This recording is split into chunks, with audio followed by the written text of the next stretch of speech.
Hello YouTube, this is a quick video on my electrical system hookup. Down here in the engine compartment I've got my battery for starting battery, and over here I've got my thermal breaker down here, and up on the side panel over here I've got a continuous duty solenoid. What's happening here is that on my alternator I've got the power running in. It runs on up to my regular starting battery, and it runs on over here to a 2 amp thermal breaker that I need to change out because I miscalculated whenever I was setting all this up, and I really need a 120 amp thermal breaker in there, so I'll be changing that out soon. Then it runs from there on over to the continuous duty solenoid, and then from there it runs on up to the back to my house battery. What happens with this continuous duty solenoid, it's hooked up to whenever the ignition switch is turned on. The solenoid makes contact on the main terminals that allows the current to flow from the alternator on up through that, and then on up and over to the house batteries, which I have mounted in the back of the van. I'll show you that here in a second. Okay, inside the van I've got a battery box here that I have two 6-volt golf cart batteries hooked together in series, which gives me 12 volts. They're rated at 225 amp hours. The box that I built for them is vapor proof because I didn't want when the batteries are charging, I didn't want the hydrogen off gas and getting into the van, so that's a vapor proof box. And unsnap it here, show you the inside.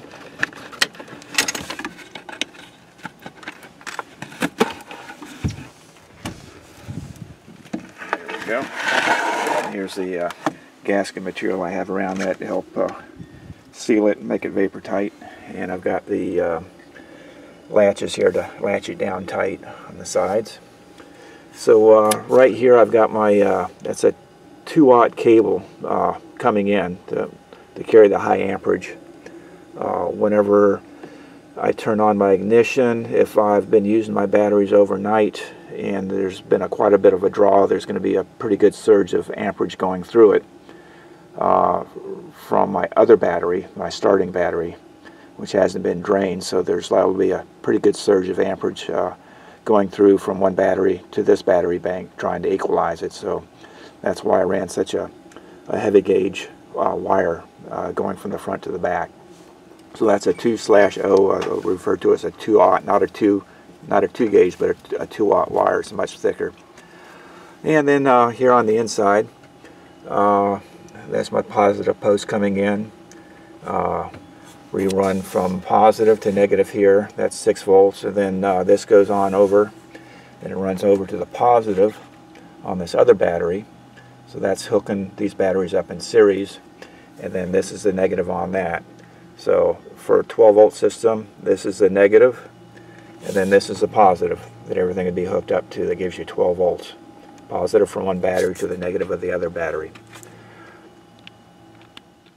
And in order to keep the box vapor tight, I used plumber's putty in order to seal the areas where the wires are coming in.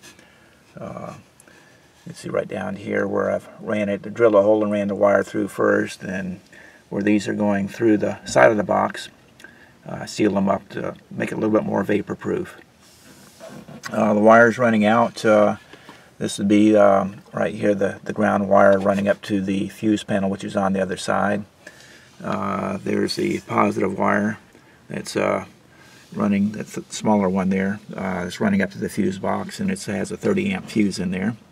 The thicker red wire there is running on up to the inverter, which I have mounted right on the side here, 1600 watt inverter.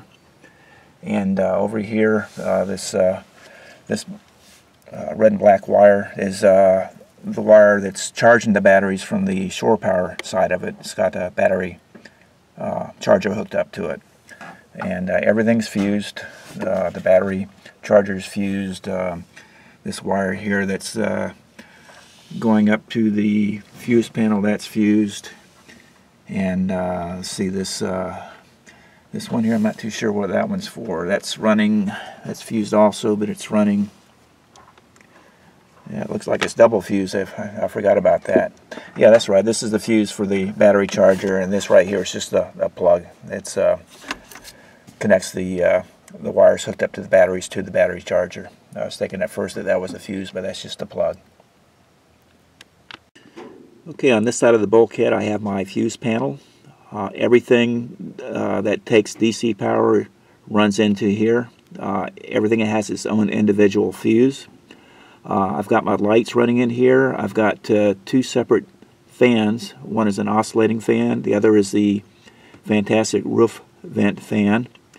And I also have this cigarette lighter plug here is plugged into it, and that actually runs up to a USB port right up here. And this is so I can charge my cell phones or my notepad, anything that takes a low voltage for current. It takes a USB plug to charge it up, can plug right on into here. And I've got my battery charger here. It's one of the smart chargers, and it seems to work really, really well. It puts out 7.2 amps. I think I paid around $99, I believe, for it. Got it off of Amazon. They come in different amperage outputs. This one, I wanted to be able to charge up the batteries pretty quickly if I was able to get to shore power and needed to get them charged up and before I left again. So went with the 7.2 amp. It's kind of in the middle of the line. I didn't want to spend, you know, they've got them up a couple $100 too if you want to get something that puts out a lot more amperage. But this seems to do really well. It works really great for me. So that's pretty much my 12-volt system. I hope this helps somebody, and we'll get some other videos going here pretty soon. Talk to you all later.